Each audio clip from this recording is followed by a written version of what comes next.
साथियों, जय हिंद। डॉक्टर संग्राम पाटिल इंग्लैंड से बात कर रहा हूँ। साथियों, इस वीडियो में मैं यहाँ पर इंग्लैंड में और कुछ वेस्टर्न कंट्रीज़ में और एक सिंगापुर नामक जो छोटा सा देश है साउथ ईस्ट में, यहाँ पर बच्चों के कोविड के बारे में क्या हलचल चल रही है, वे लोग क्यों चिंतित है और इसका इंडिया से क्या रिलेशन है, इसके बारे में संक्षिप्त में बात करूँगा। तो साथियों, यहाँ पर इंग्लैंड में जहाँ पर मैं काम करता हूँ, हमको एक ईमेल मिली है गवर्नमेंट की तरफ से, हर डॉक्टर को भेजी गई है। और उस ईमेल में मेंशन किया है कि गवर्नमेंट जो भी पॉलिसी मेकर्स है गवर्नमेंट में, हेल्थ डिपार्टमेंट में, वो उन लोगों को चिंता है कि इस विंटर में बच्चों के केसेस इन्फेक्शन के बढ़ सकते हैं। तो किस चीज़ का इन्फेक्शन? तो उनको चिंता कोरोना की भी है, लेकिन उससे ज़्यादा नॉन कोविड जो वायरस है, जो हर साल विंटर में उनके इन्फेक्शंस बच्चों को होते हैं, सर्दी जुकाम होता है और कुछ बच्चों को चेस्ट में भी इन्फेक्शन हो जाता है, उनको हॉस्पिटल में एडमिट होना पड़ता है। उसमें से कुछ बच्चे वेंटिलेटर पर इंटेंसिव केयर यूनिट में, पीडियाट्रिक आईसीयू में भी चले जाते हैं। तो यहाँ पर पीडियाट्रिक आईसीयू में केसेस बढ़ेंगी, वार्ड्स में केसेस बढ़ेंगी, यहाँ तक कि अगर ज़्यादा केसेस बढ़ती है तो हमें वेंटिलेटर्स और आईसीयू बेड्स की कमी महसूस होगी और उसके लिए क्या प्रिपरेशन करना चाहिए, इसके बारे में एक ईमेल आया है। तो साथियों, ये चिंता उन्हें क्यों लगी है? तो सिंगापुर की न्यूज़ देखते हैं पहले। सिंगापुर में हमारे इंडिया में जो वायरस पाया गया है उसके केसेस मिले हैं और वहाँ पर कम्युनिटी में उसके 35 से 40 तक केसेस का ट्रांसमिशन हो गया है। तो ये लोग अभी इस बारे में बहुत सतर्क है और बहुत वार फ्रंट पर ये काम करते हैं। तो जैसे ये केसेस मिली है, उन्होंने उसमें देखा कि ये इंडियन जो म्यूटेंट है उससे रिलेटेड है और ये फैलने में ये बच्चों से स्कूल में आई और स्कूल में एक घर से दूसरे घर में गई और उस तरीके से ये इन्फेक्शन फैला। तो बच्चों में भी ये इन्फेक्शन फैलता है। हालांकि बच्चों में वहाँ पर कुछ सीरियसनेस या मृत्यु नहीं हुई है, लेकिन बच्चों के द्वारा ये फैल गया। तो उन्होंने जो स्कूल्स है, primary school, high school, junior college, ये सब बंद कर दिए और अब लोकल गैदरिंग्स भी बंद कर दी है सिंगापुर ने।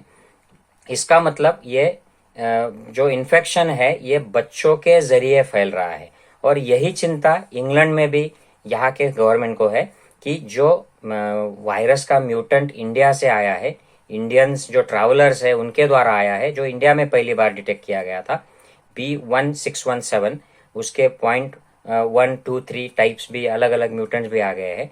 तो उसका जो फैलाव है ये स्कूल के बच्चों के द्वारा होता है और एक बच्चे से दूसरे बच्चे में, और फिर वो दूसरा बच्चा अपने घर ले जाता है और फिर ऐसे दूसरे घर में उसका फैलाव हो जाता है।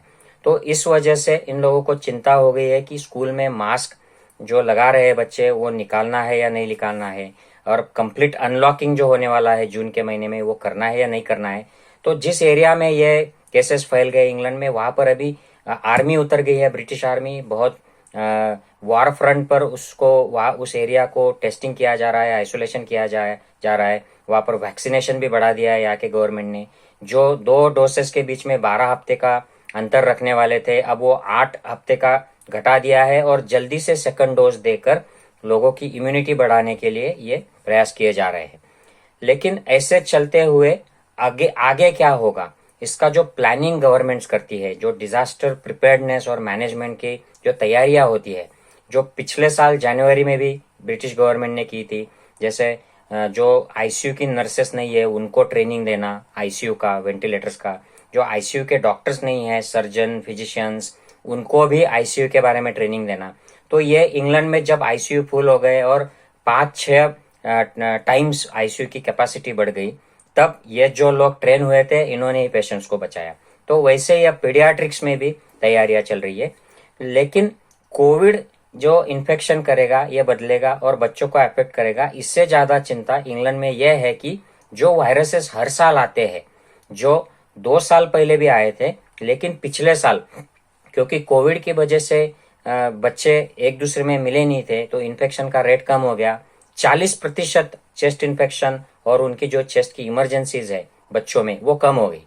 तो अब ये बच्चे इन वायरसेस को, बैक्टीरियाज को एक्सपोज नहीं हुए हैं, तो उनकी इम्यूनिटी अब जैसे इनको एक्सपोज हो जाएगी अनलॉकिंग के बाद, तो ज़्यादा बच्चे बीमार हो सकते हैं और एक साथ अगर ज़्यादा बच्चे बीमार हो गए तो हॉस्पिटल्स पे लोड आ जाएगा, और उसमें से कुछ बच्चे जो आईसीयू में चले जाएंगे तो वेंटिलेटर और इंटेंसिव केयर पे लोड आ जाएगा। तो इसके बारे में अगर ये 20% तक बढ़ता है केस लोड तो ठीक है, वो एडजस्ट हो जाएंगे, क्योंकि कुछ एडल्ट वेंटिलेटर बड़े बच्चे बच्चे हैं उनको एडल्ट आईसीयूज में मैनेज कर सकते हैं, जो बहुत छोटे हैं उनको जो न्यूनेटल और इन्फेंट के यूनिट्स होते हैं उसमें मैनेज कर सकते हैं। लेकिन ये अगर 50% इसका पीक आ जाता है पिछले साल के मुकाबले तो और ज़्यादा लोड हो जाएगा, तो शायद वार्ड्स में वेंटिलेटर्स लगाने पड़ेंगे और नॉन पेडियाट्रिक लोगों को ट्रेन करना पड़ेगा, नॉन इंटेंसिव केयर लोगों को ट्रेन करना पड़ेगा। तो इसकी अब तैयारियां शुरू हो गई है। और अगर ये 100% पिछले सालों के मुकाबले बढ़ जाते हैं केसेस, और वो भी अगर एक साथ बढ़ती है तो बहुत ज़्यादा स्ट्रेन आएगा, तो इनको ये चिंता है। लेकिन ये सब मैथमेटिकल मॉडल्स है साथियों, इसमें कितना इन्फेक्शन बढ़ेगा नॉन कोविड का और कोविड का कितना धोखा रहेगा, क्योंकि अब वैक्सीनेशन तो लगभग एडल्ट्स का 60-70% हो चुका है, तो शायद कोविड की रिस्क ज़्यादा नहीं होगी, लेकिन नॉन कोविड की जो विंटर में रिस्क बढ़ जाती है उसके बारे में इन देशों को चिंता है। तो इसे ऐसे यहाँ पर प्रिपरेशन चल रहा है। मैं आपसे ये निवेदन करूंगा कि आप अगर हो सके तो इस वीडियो को आपके यहाँ के जो लोकल नेता है, एडमिनिस्ट्रेशन के लोग हैं, मीडिया के लोग हैं, उनको भेजिएगा, ताकि उनके द्वारा आपके स्टेट की जो सरकारें हैं उनको, हेल्थ डिपार्टमेंट को ये इन्फॉर्मेशन पता चले, और वो भी अगर पीडियाट्रिक्स में कुछ प्रॉब्लम होने वाली है आगे जाकर, अगर कोई कोविड का म्यूटेंट आता है जिससे बच्चों में ज़्यादा इन्फेक्शन होता है या नॉन कोविड का इन्फेक्शन बढ़ता है, तो उसके लिए वेस्टर्न कंट्रीज में कैसे प्रिपरेशन किए जा रहे हैं ये उनको भी पता चले और वो भी सतर्क हो जाए, और वो भी इस बारे में ज़्यादा से ज़्यादा इन्फॉर्मेशन अपने लेवल पर निकालने में फिर उनको वक्त मिलेगा, एक उनको सजेशन मिलेगा। तो please share this video and take care. Bye bye.